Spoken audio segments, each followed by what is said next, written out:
Halo pemirsa GPR TV dari Sabang sampai Merauke, dari Miangas hingga Pulau Rote. Bertemu lagi bersama saya Bilki Sabila dalam program Juru Bicara.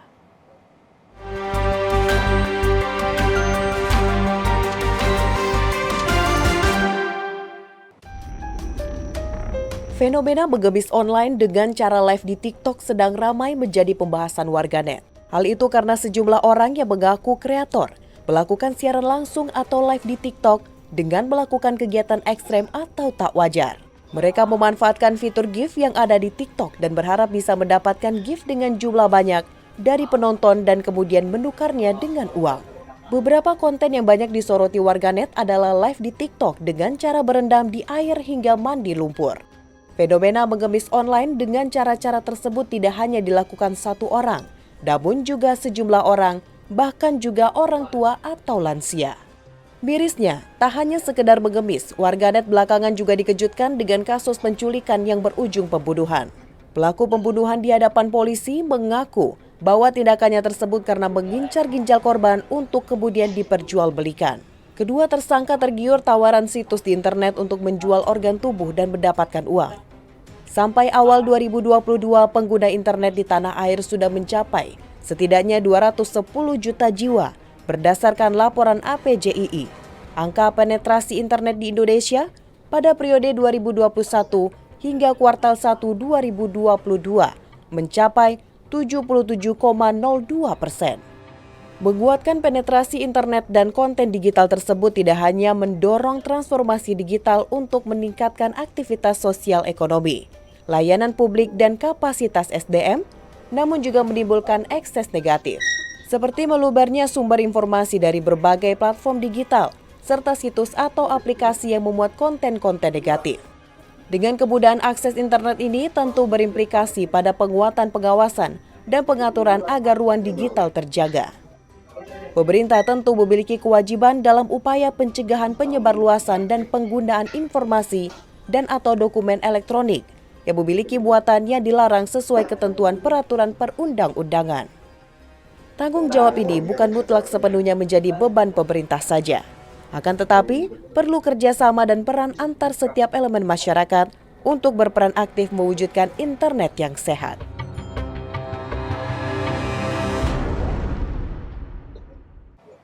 Ya, sejumlah orang yang mengaku konten kreator memanfaatkan live TikTok untuk melakukan kegiatan yang tidak wajar dan berharap gift atau akan ditukarkan dengan uang untuk keuntungan mereka. Apakah faktor kedermawanan yang tinggi dari warganet dan adanya kebutuhan seseorang sehingga muncul peluang pengemis online ini? Kita akan membahasnya hari ini bersama dengan Dirjen IKP Kemenkominfo Republik Indonesia, Bapak Usman Kansong.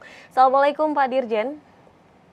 Waalaikumsalam, Bilkis. Ya, Pak Dirjen melihat fenomena sosial yang tengah marak di antara warganet, bagaimana dengan respon pemerintah atas fenomena ngemis online tersebut? Dan apakah perbuatan ini termasuk ke dalam tindak pidana hukum?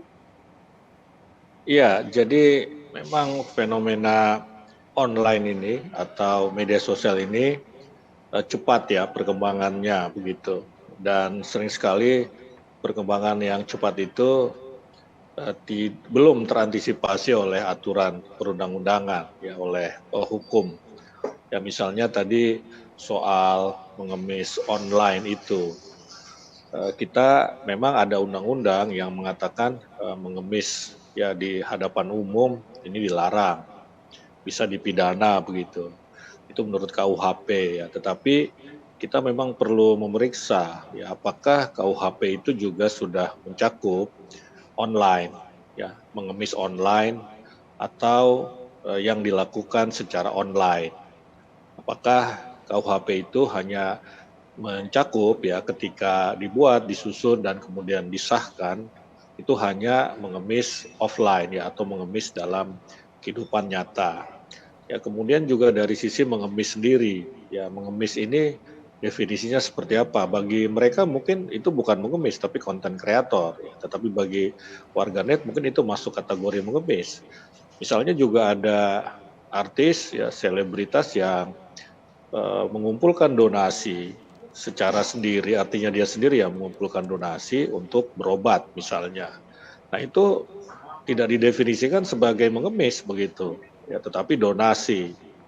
Ya, bukan cuma itu saja ya, ada fenomena YouTuber, influencer yang eh, me, mengajak anaknya misalnya untuk bermain ski. Ya, ini juga jadi pertanyaan, ya pertanyaan dikecam oleh warganet ya, tetapi kan warganet ini harus kita lihat juga ya, lihat juga jangan karena warganet bersuara seperti itu maka kemudian kita mengikutinya. Ya, mengikutinya maksudnya bener lah ini namanya mengemis, oh ini pelanggaran hukum, oh ini kekerasan terhadap anak begitu. Kita di Kominfo harus hati-hati dalam melihatnya begitu.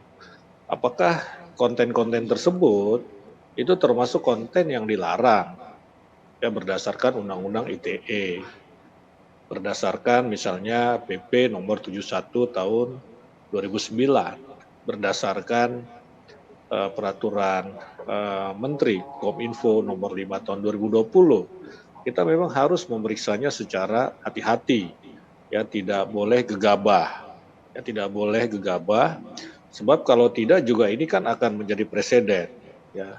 Artinya apa? Ini akan bisa digunakan sebagai dasar hukum untuk melakukan tindakan hukum terhadap kasus-kasus serupa, ya karena itu memang harus kita kaji.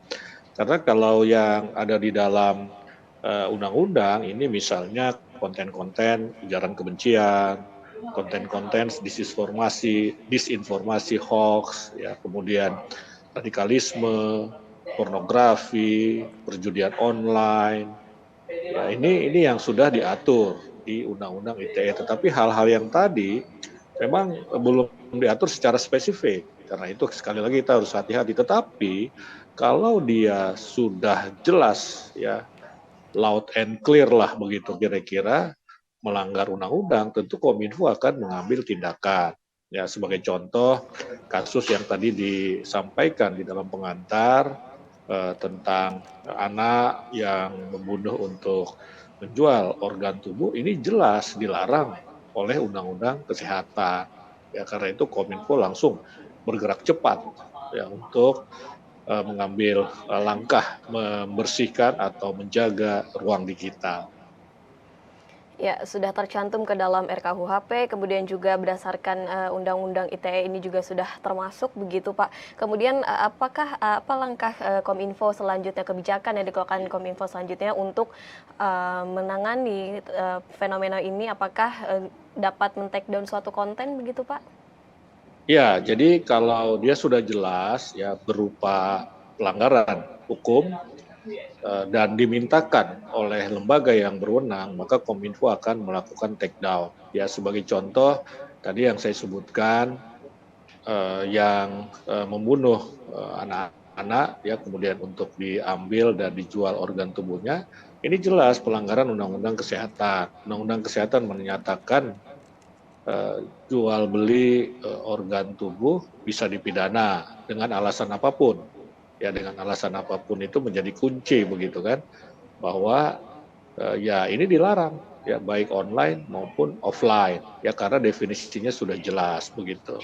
Karena itu ketika muncul kasus ini, Kominfo secara gerak cepat mulai menelusuri ruang digital. Ya, di samping itu Kominfo juga mendapat surat dari Mabes Polri untuk men-take down sejumlah situs. Ya, maka kemudian kita take down pertama-tama itu 3 situs jual beli organ tubuh ya, itu 3 situs tersebut namanya beberapa ya sudah kita sampaikan kepada publik melalui media, misalnya organcity.com, kemudian heavenlyorgans.com, dan kemudian ada Dr. DR ya, drsamuelbansal.blogspot.com. Nah ini atas permintaan Polri 3 situs ini kita take down pada Kamis malam pekan lalu ya kita take down. Nah hasil penelusuran yang dilakukan oleh Kominfo secara mandiri, kita juga menemukan 4 situs serupa ya kemudian kita take down juga.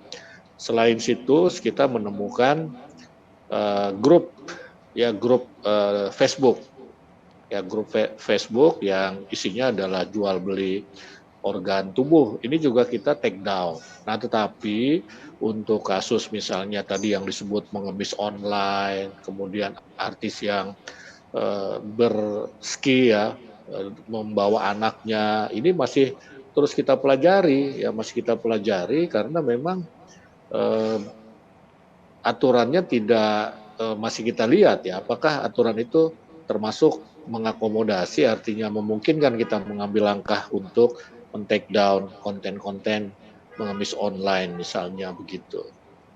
Ya, dua fenomena sosial baik mengeksploitasi di ruang online, kemudian juga adanya penyalahgunaan penggunaan website dan juga media sosial yang terkait indikasi kegiatan jual beli organ ini tentunya meresahkan masyarakat dan tentu adanya pendampingan begitu ya Pak, baik dari masyarakat itu sendiri maupun dari pihak pemerintah. Namun kita ingin membahas lebih lanjut usai jeda pariwara berikut ini. Pak Dirjen, tetaplah bersama kami dalam Juru Bicara.